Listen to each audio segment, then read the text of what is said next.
Não precisa, é só isso aqui.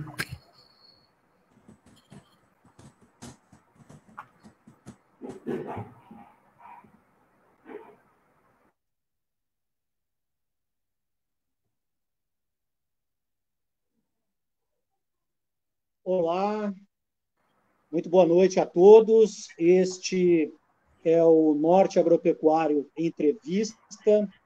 Nós estamos recebendo aí com uma satisfação o professor meteorologista José Luiz Cabral, professor que é uma das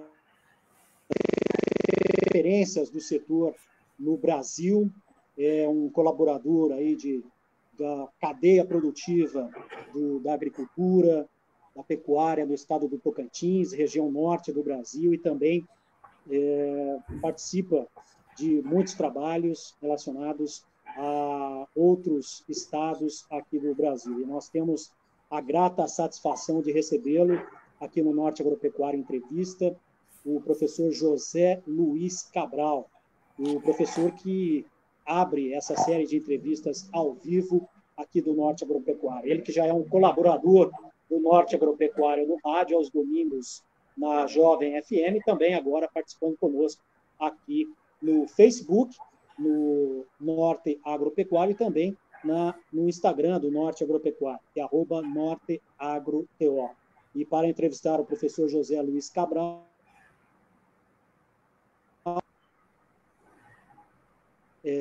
as perspectivas do clima para a safra 2020-2021, nós temos a participação diretamente de Brasília, do jornalista Daniel Machado, um dos melhores jornalistas do estado do Tocantins, com passagem por alguns dos maiores veículos de imprensa do estado, e também participa conosco aqui. Eu quero, primeiramente, dar boa noite ao professor José Luiz Cabral. Professor, muito obrigado, primeiramente, aí, por sua participação, por ceder um pouco do seu tempo, do seu conhecimento para os espectadores do Norte Agropecuário, aqueles que nos seguem no Facebook e também no Instagram neste momento. Muito boa noite, professor. Muito obrigado boa noite, Cristiano. Aqui na entrevista Norte Agropecuário.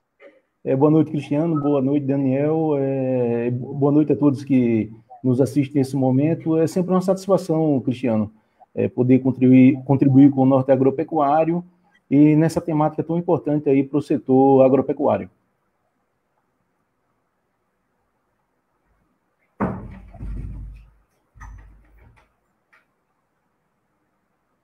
Boa noite, Cristiano. Boa noite, Cabral. Então tá, nós vamos para o programa. Temos muito a conversar. O homem e a mulher do campo têm muito a saber. E a gente está começando essa transmissão agora, né, Cristiano? E vamos para os nossos assuntos. Eu gostaria que o professor pudesse, para os poucos que ainda não o conhecem, pudesse se apresentar um pouco, professor, um pouco da sua trajetória aí acadêmica e também profissional. Fique à vontade, professor. Obrigado, Cristiano. Eu sou meteorologista de formação, né? Eu sou formado pela Universidade Federal do Estado de Alagoas. Depois eu fiz pós-graduação, mestrado e doutorado lá na Universidade Federal de Viçosa, lá em Minas Gerais. E desde 2007 eu me encontro aqui no estado de Tocantins, trabalhando com a meteorologia e contribuindo com o setor da agrometeorologia no estado. Meteorologista com experiência, então, em meteorologia sinótica, agrometeorologia, climatologia, monitoramento hidrometeorológico, mudanças climáticas e tecnologias. É um currículo invejável e reforço aqui o prazer e o privilégio de tê-lo conosco aqui no Norte Agropecuário Entrevista. Professor, atualmente, quais são as suas atividades aqui, o senhor que é radicado aqui no Tocantins? Por favor, fique à vontade aí para falar sobre as suas atividades profissionais atuais. Olha, hoje estou professor do curso de Engenharia Agronômica da Universidade Estadual do Tocantins, a Unitins, né?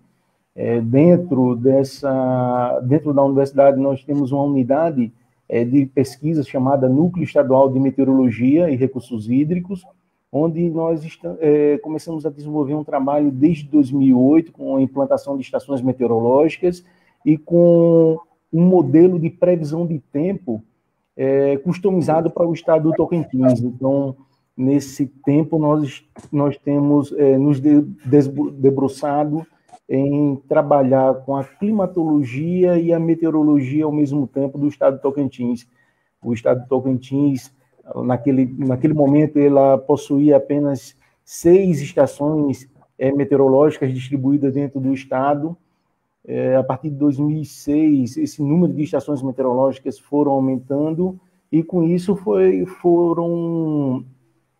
nós tivemos um ganho muito significativo, principalmente na previsão de tempo. Então, na área da meteorologia, quanto mais observação em superfície nós tivermos, melhor será a nossa previsão de tempo. Então, ok, na verdade... Daniel, fique à vontade aí para as primeiras considerações e também pergunta ao professor José Luiz Cabral. Cabral, eu queria que o senhor falasse um pouco, a gente quer te dar essa oportunidade também, sobre a empresa que o senhor comanda e como funcionam os serviços dela. Vê só, diante dessa experiência acumulada ao longo dos anos, nós vimos algumas necessidades, principalmente em vários setores da sociedade organizada, né? Então, vários setores da atividade precisava ou precisam ainda da meteorologia, e esse serviço ele estava muito disperso. Então, por exemplo, a construção civil é um grande usuário da meteorologia, mas ela só precisa da meteorologia na hora de emitir laudos, porque a obra atrasou. Então, ainda há um certo pragmatismo em diversos setores da sociedade, principalmente das atividades econômicas, como a construção civil. Uma outra atividade que vem crescendo ao longo dos anos é o setor de energia, né? Tanto a energia eólica quanto a energia gerada pela água, energia hídrica. Outro setor, o setor agropecuário. Então, todas as atividades do setor agropecuário estão ligadas com a meteorologia, mas, de certa maneira, ainda existe uma resistência. Então, a Tupã Meteorologia ela se propõe justamente trabalhar com essas atividades econômicas. Então, a gente precisa trabalhar com previsão de tempo customizada para o setor elétrico, para o setor da construção civil, o setor agropecuário. Então, nós sentimos essa necessidade, apesar de tantas informações que estão disponibilizadas de forma gratuita, a verdade é essa, mas ainda há um refinamento que precisa ser feito. Professor, eu queria agora, entrando direto aos nossos assuntos, a gente já fez a colheita da soja, né? Essa soja está sendo vendida para o exterior, e estamos no milho. Milho está próximo, a gente já colheu, a gente não. Eu queria que o senhor falasse um pouco dessa previsão do tempo para a questão do milho, como que o senhor viu o milho, se o senhor chegou a estudar isso, e se vai ter uma boa colheita de milho, esse milho vai render bastante no estado ou não. O milho que a gente repete muito no Norte Agropecuário, né? Tanto no Norte Agropecuário no site, quanto no Norte Agropecuário no rádio, já é o nosso terceiro ativo agrícola, ele já superou o arroz, a gente tem soja, tem carne e tem milho. Queria um pouco que o senhor falasse dessa previsão do tempo para o milho e como que está isso.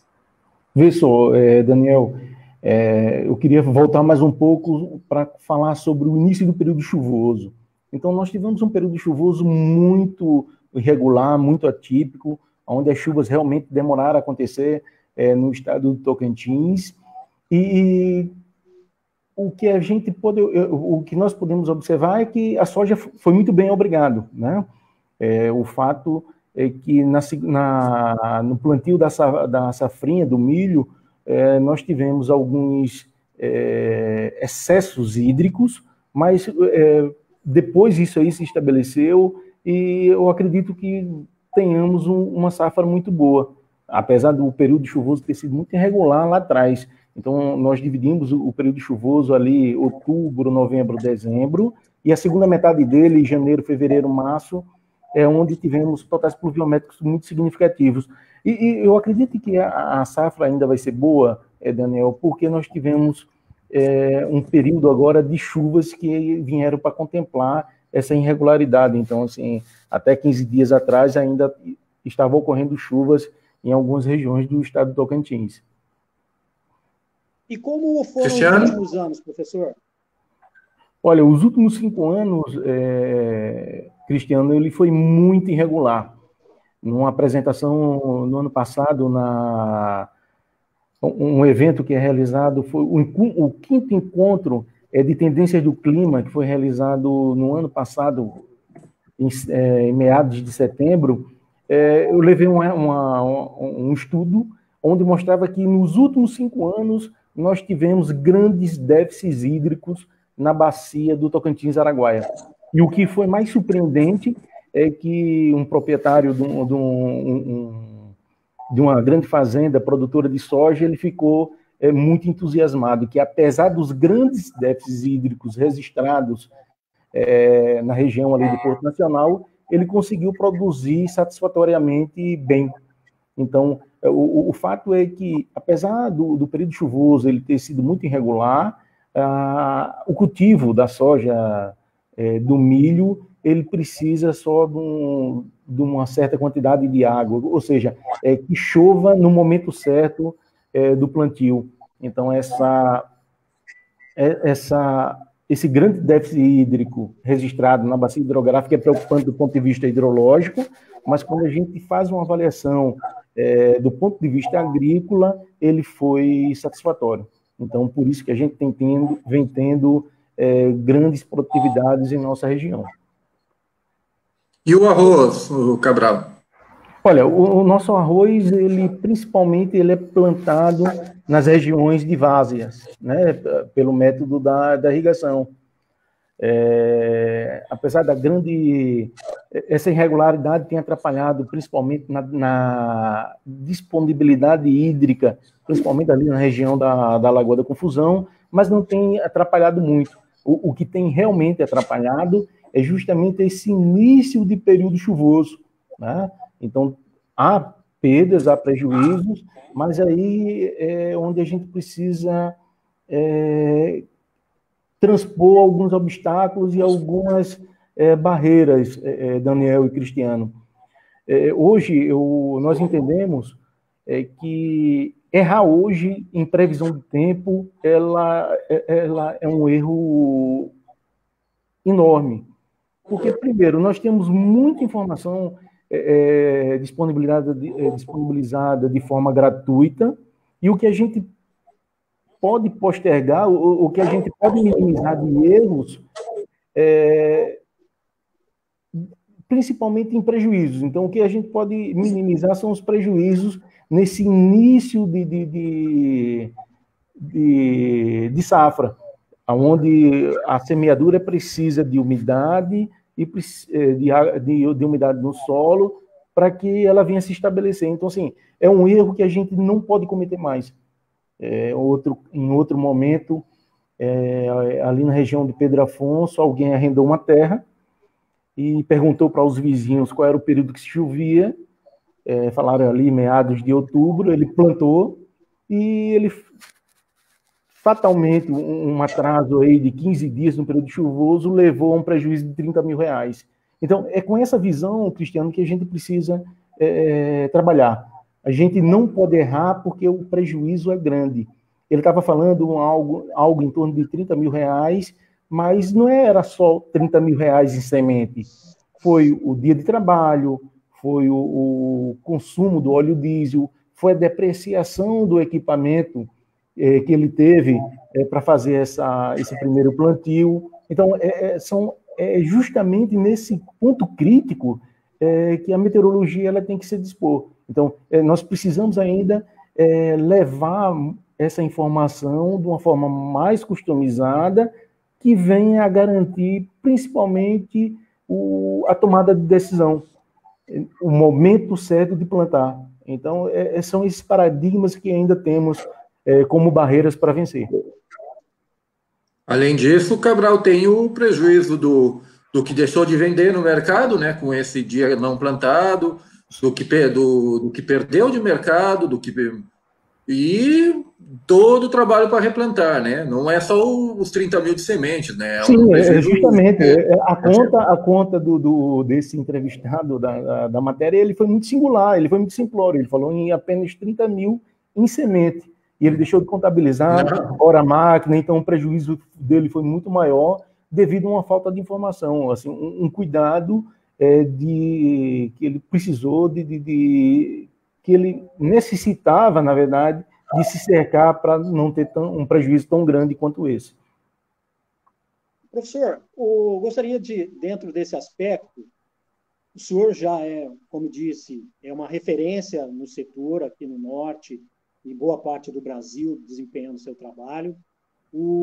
Como foi para o senhor a conquista da confiança do produtor? A gente sabe que o produtor, obviamente, tem as exceções, mas é um pouco arredio a novidades e a tecnologia, enfim, isso graças a muita informação, isso tem mudado, obviamente.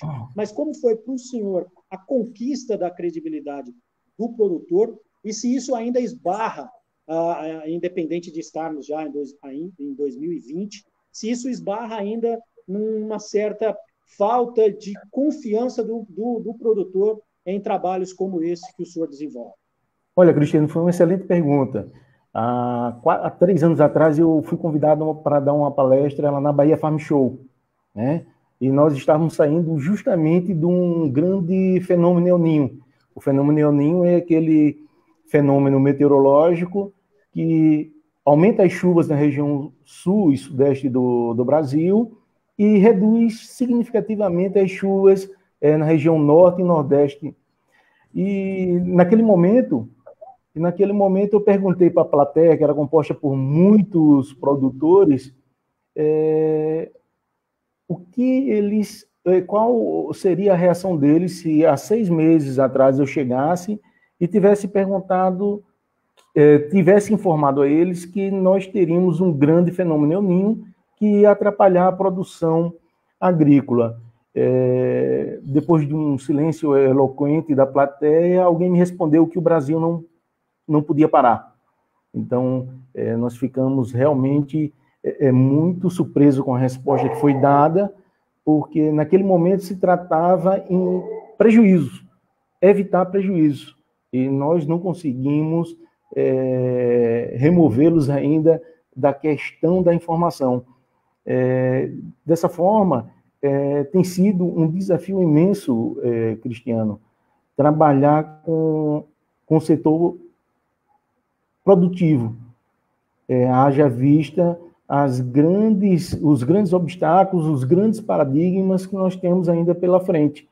Então, com a tecnologia, nós temos... a tecnologia vem contribuindo significativamente para levar a informação na palma da tua mão, tem levado com muito mais facilidade, mas ainda grandes obstáculos a serem superados. Ok, professor, recentemente o senhor concedeu uma entrevista muito boa ao Economia Brasil, importância do clima para o agronegócio tocantinense. Foi realmente uma entrevista muito boa. E muitas das coisas aqui que me chamaram a atenção foi uma provocação em relação ao macroclima, que são os que atuam aí em escala regional e geográfica. E essa relação entre e a provocação que é esta aqui, que é o que tem a ver o trabalho assim de um profissional como o senhor numa região tão diversificada do clima que é a nossa aqui, né? É um desafio ainda maior, não, professor? Ainda maior. Quando eu me mudei para o estado do Tocantins, Cristiano, disseram que era muito fácil trabalhar no Tocantins, porque nós temos um período chuvoso muito bem definido, as estações são muito bem definidas. Ou chove ou é estiagem. O fato é que quanto mais próximo nós estamos da linha do Equador, mais estável e mais caótico fica a atmosfera. Então, por vezes, a previsão de chuva ela é ainda um grande gargalo. E dentro dessa dinâmica, de um lado a região amazônica, do outro lado o Nordeste brasileiro, é uma zona realmente onde a modelagem matemática da previsão de tempo, principalmente, ela tem que ser levada muito a sério, porque nós estamos aqui numa região de transição, né, onde nós temos uma grande região de cerrado saindo para a região amazônica, do outro lado já o semiárido nordestino, com alguns ricões aí de climas bons, de microclimas. Mas tem sido desafiante, é um grande desafio que nós temos contribuído aí cientificamente com a academia. Professor, uma cultura que começou a crescer bastante no estado, que é muito cara, exige equipamentos muito caros e os próprios insumos são bem caros também, é o algodão. Queria que o senhor falasse um pouco do clima do Tocantins para o algodão, o que o produtor que está investindo nisso tem que fazer, tendo em vista que uma colheitadeira de algodão é caríssima, são produtos importados, os insumos também não são nada baratos, e é um produto que, se bem vendido e se bem exportado, dá para ganhar muito dinheiro com ele, porque o algodão também devolve muito dinheiro, mas só que é uma cultura arriscada. Queria que o senhor falasse um pouco do clima apropriado para esse algodão, aonde que é melhor plantar e como que o produtor tem que se comportar, o produtor que quer apostar, né, no algodão. Olha, Daniel, o que a gente sabe sobre o algodão é que é uma cultura que ela precisa de um clima muito bem definido, como nós temos, mas é uma cultura de altitude, né? É uma cultura que ela requer uma certa altitude, onde as temperaturas elas são mais amenas. O fato, uma provocação que eu sempre faço é a questão das variedades de milho, de soja, de sorgo, de algodão. Hoje, com a tecnologia que nós temos, a adaptação edafoclimática é o menor dos problemas, né? Então, podemos ter sementes adaptadas para qualquer parte do mundo. Eu acredito que o nosso maior gargalo, o nosso maior desafio é controlar o tempo. Então, a gente aqui no Tocantins, em boa parte com solos pobres, a gente consegue corrigir, a gente consegue aumentar o nível de fertilidade do solo, a gente consegue sementes adaptadas para qualquer parte do Brasil, mas o clima, eu acredito que ainda seja o grande gargalo, né? Então, para a cultura do algodão, eu acredito com sementes mais rústicas, mais adaptadas, tanto para a questão já há experimentos para a região de várzeas, né? E nas demais regiões a gente precisa ainda de se cercar de alguns detalhes. Mas o fato é que, para mim, a caracterização do clima, as condições edafoclimáticas, elas são mais controláveis em tipo de semente, em tipo de variedades, né? Falando isso aí diretamente para as culturas. Então, é muito mais fácil você ter uma semente adaptada para qualquer lugar do Brasil, mas a gente ainda, o grande gargalo seria a climatologia.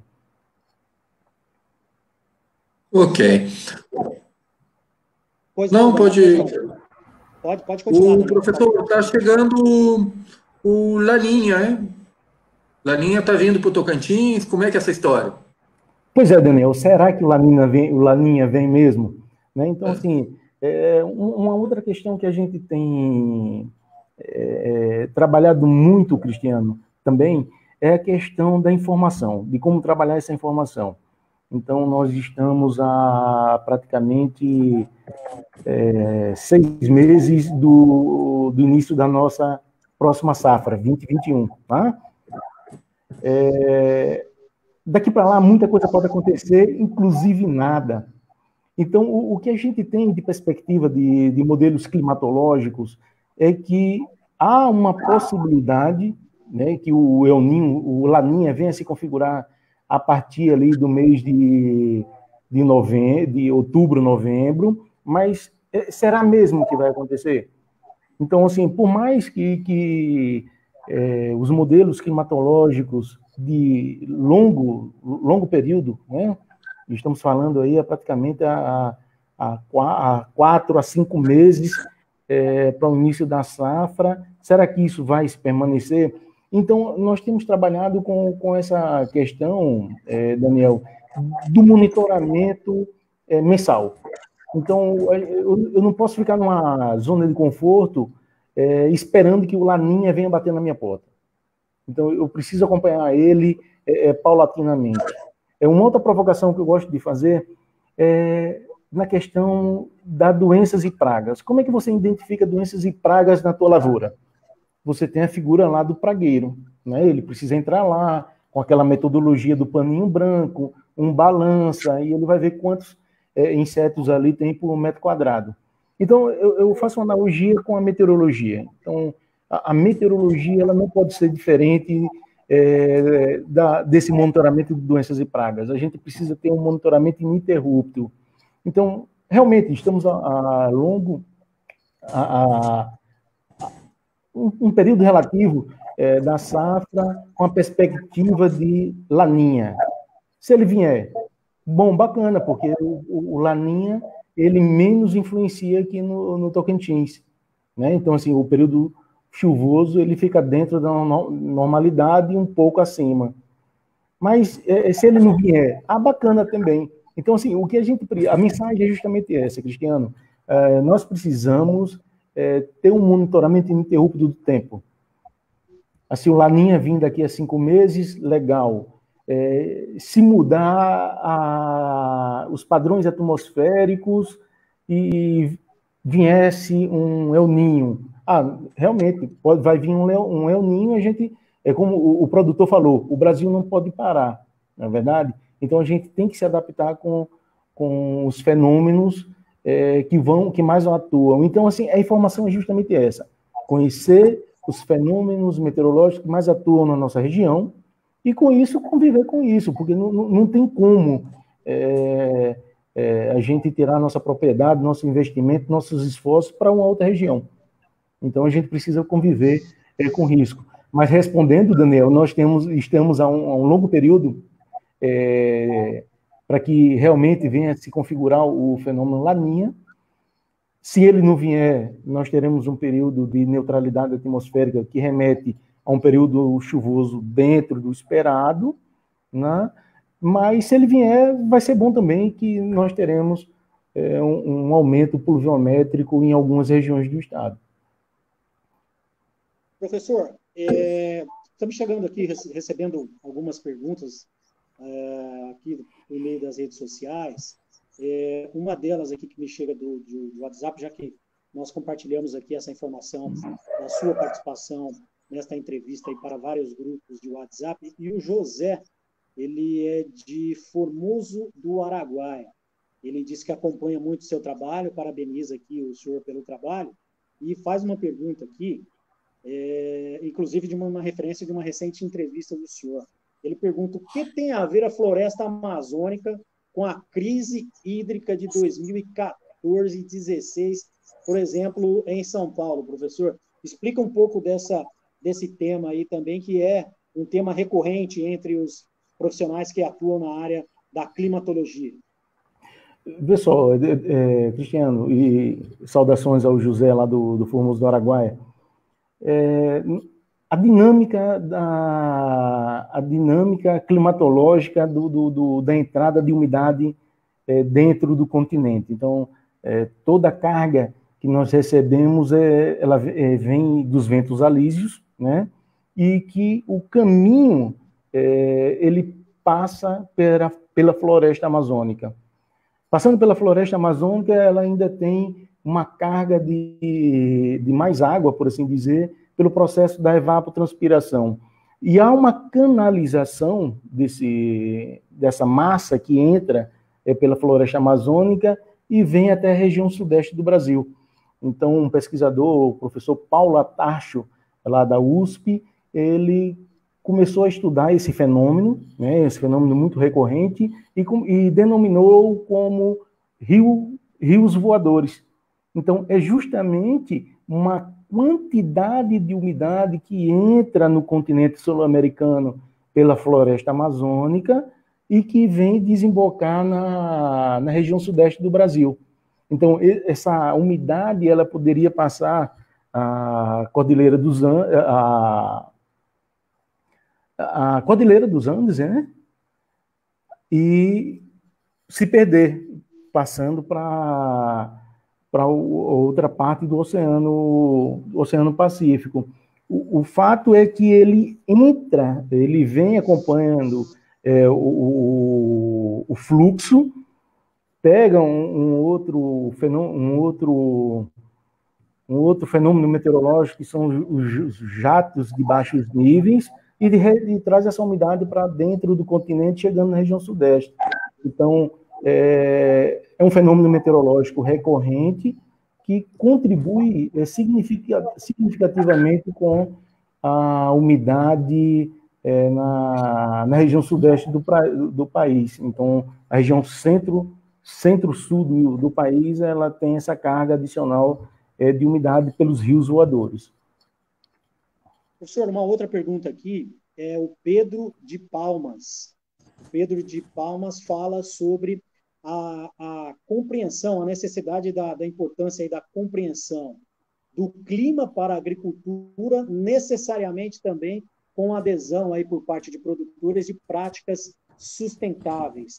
Qual é a influência dessa relação, professor? Olha, toda, Cristiano, porque a ferramenta do homem do campo é o solo, né? Então, nós temos o ciclo hidrológico, ele garante o movimento da água. Então, chove é a forma que a água está voltando para a superfície da terra, ela infiltra, ela vai dar a sobrecarga do lençol freático, volta para o rio, essa água do rio volta para o oceano, evapora novamente, então é um ciclo. Então, a partir do momento que a gente consegue, a partir do momento que nós estamos interferindo nesse ciclo hidrológico, nós estamos influenciando na quantidade desse fluxo. Então, a partir do momento que nós estamos interferindo, nós estamos atrapalhando o ciclo hidrológico. Isso a gente tem que deixar muito bem claro. Então, assim, uma outra preocupação minha a floresta amazônica, ela traz chuva para o Tocantins. Tá bom, está trazendo chuva para o Tocantins devido à massa equatorial continental. E a chuva que depende do Tocantins? Percebe? Então, assim, a atmosfera ela vive de compensações e de equilíbrio. Então, alguma região, ela depende do resquício de umidade do Tocantins, que eu não sei para onde vai, mas que alguém depende. Como nós dependemos da floresta amazônica para trazer umidade para o Tocantins. Então, a partir de setembro, a massa equatorial continental, ela adentra o estado do Tocantins, vindo de noroeste até sudeste, e a partir do momento que nós começarmos a influenciar no uso e ocupação do solo daquela região, quem vai garantir que aquela umidade vai chegar no Tocantins? Essa tem que ser a nossa preocupação. E as práticas sustentáveis, elas são indispensáveis para o homem do campo moderno. Verdade? Então, assim, nós temos o produto verde, que ela tem um valor agregado muito maior no cenário internacional. Professor, nós estamos perto de chegar ao final da nossa live, já estamos com 35 minutos de transmissão. Eu queria que a gente falou de grandes culturas, eu queria que o senhor falasse agora um pouco das frutas. Banana, abacaxi, melancia e o resto das frutas que são plantadas aqui no Tocantins, para o senhor falar um pouco para esse pequeno produtor, tanto da região de Edianópolis quanto de outros projetos, como que está o clima para essas frutas, o que o senhor está projetando para o próximo mês e para esse ano para as frutas. Olha, do ponto de vista climatológico, nós vamos ter um período dentro da normalidade. Tá? Então, as temperaturas máximas elas estarão elevadas, como todos já conhecem, mas aí nós temos uma outra preocupação, Daniel, que é água. Né? Então, assim, acabamos de falar do ciclo hidrológico, nós estamos falando agora de fruteiras, que a maior parte das nossas frutas, elas precisam da irrigação, Sim. não é verdade? A gente precisa de irrigação. Nós precisamos ter um cuidado muito, muito grande com a estimativa da demanda de água. Então, a gente precisa realmente capacitar nossos técnicos lá na frente quanto à reposição de água no solo. Então, quanto uma fruteira, uma banana, um pé de manga precisa de reposição de água por dia. Então, eu preciso fazer a aplicação certa. Então, a nossa preocupação é água. Eu acabei de falar que estamos há 5 anos consecutivos que a bacia hidrográfica do Tocantins-Araguaia fecha com grandes déficits hídricos. Aí a gente vem para a fruta. Aí nós temos uma falha ainda muito grande em estabelecer a evapotranspiração de referência de uma fruta, de uma fruteira. Ou seja, quanto eu vou repor de água nessa minha fruteira? Os métodos de irrigação que nós temos hoje em dia, eles são eficientes. Né? São temáticas que a gente precisa trazer à tona para a gente discutir isso aqui. As práticas que são desenvolvidas lá na região da Lagoa, do Formoso, elas são sustentáveis? Nós estamos realmente utilizando o uso racional da água? Temos o projeto Sampaio, né, que se investiu milhões e não tem nada lá, né? Lá pois então, assim, a gente precisa de uma base científica, metodológica mais apurada, porque apesar de nós termos a maior bacia hidrográfica totalmente brasileira, que é do Tocantins-Araguaia, nós temos problema com água. Estamos há 5 anos consecutivos fechando o período chuvoso, que corresponde a praticamente mais de 90% de toda a chuva, com grandes déficits. E a gente precisa colocar irrigação na região da Lagoa, na região do Formoso. Então, as nossas práticas precisam ser sustentáveis. Nós precisamos entender realmente o uso racional da água. Estamos repondo o necessário? Uma outra provocação que eu faço dentro de sala de aula, Cristiano, é que um aluno meu, se ele errar em 1 milímetro de água em 1 hectare, ele corresponde a 10 mil litros. Se ele errar 2 milímetros, isso num hectare. Imagina uma propriedade aí com 200 hectares, o quanto de água ele está jogando em demasia. E o quanto disso corresponde para a energia elétrica. Quanto disso está sendo comprometido para manter o equipamento em taxas de depreciação. Então, são essas questões que realmente a gente precisa trabalhar. Ok, professor. Eu tenho algumas perguntas aqui agora sobre a Tupã Meteorologia, a empresa que o senhor atua e desenvolve. E tem alguns temas aqui, por exemplo, vigilância do tempo. Quando houver uma estimativa aí que possa provocar um tempo severo, vocês conseguem aí encaminhar para a empresa avisos meteorológicos específicos com até 12 horas de antecedência. É um tempo, assim, considerado razoável, curto, ou seja, que esse trabalho científico de vocês, mas é um tempo que consegue o produtor também a tomar algumas medidas, não, professor? Sim, sem sombra de dúvida. No ano passado tivemos uma demanda muito grande quanto à segurança de portos, principalmente em rajadas de vento, descargas elétricas atmosféricas, e com esse monitoramento de vigilância permitido pelos avanços tecnológicos da internet, com disponibilidade de imagens de satélite, fica facilitado o trabalho do meteorologista previsor. Então, conhecendo o padrão atmosférico de uma determinada região, Cristiano, a vigilância meteorológica, ela tem essa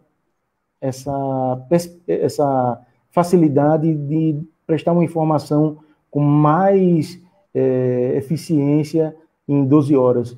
Então, a vigilância meteorológica é uma ferramenta essencial para quem tem grandes empreendimentos e precisa de um ajuste da previsão de tempo. Nós precisamos dividir a previsão de tempo em 2 momentos, que é o forecast, essa previsão que a gente faz aí até com 24 horas, e tem o nowcast, a previsão com um intervalo de tempo muito menor.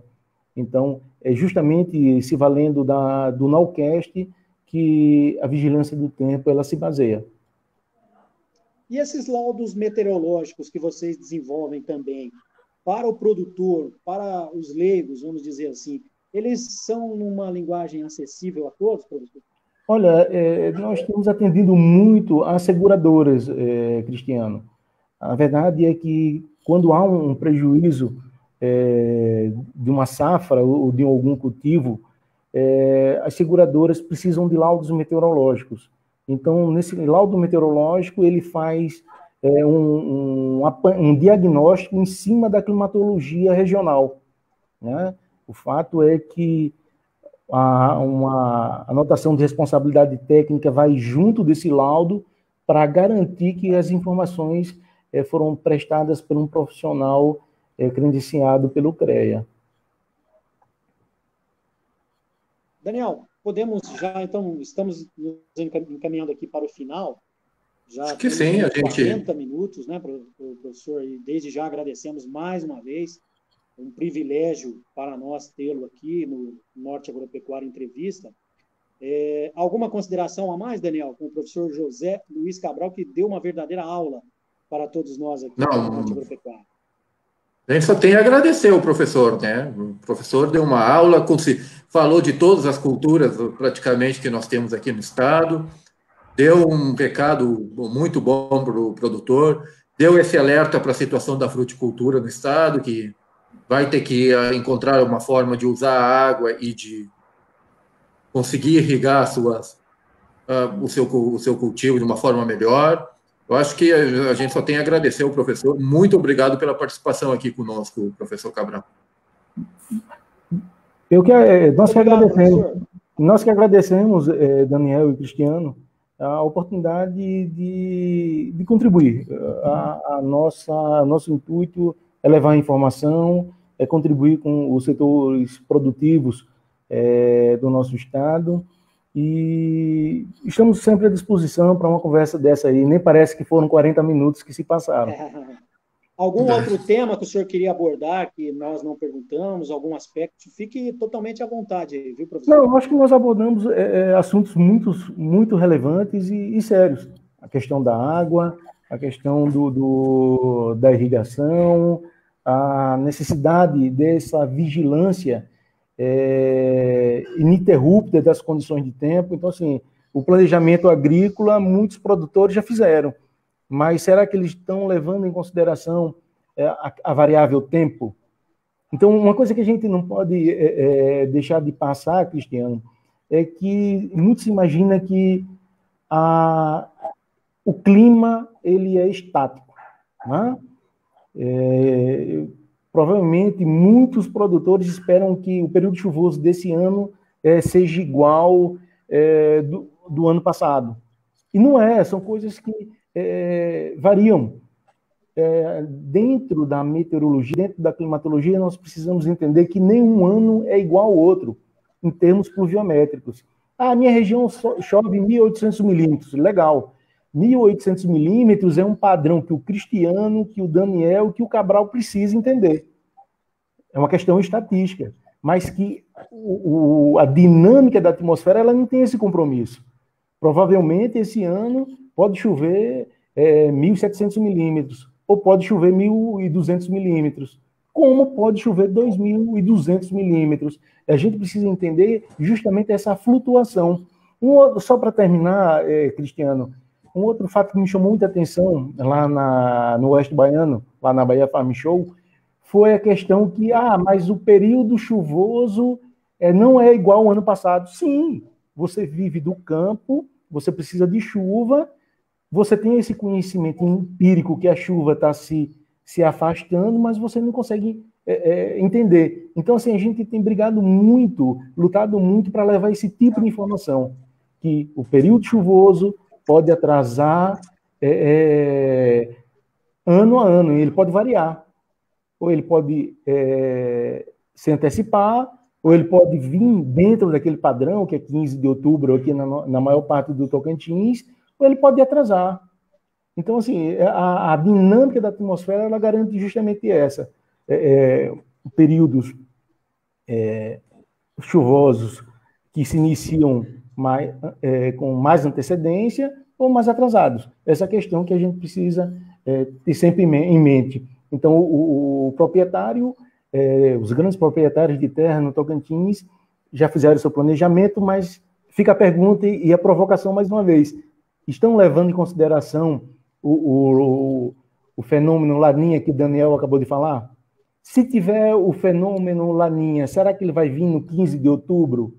A atmosfera ele não tem esse compromisso, né? Então, nós precisamos de padrões estatísticos, de probabilidades estatísticas para nos satisfazer, mas a dinâmica da atmosfera ela reage de maneira mais espontânea, mais dinâmica.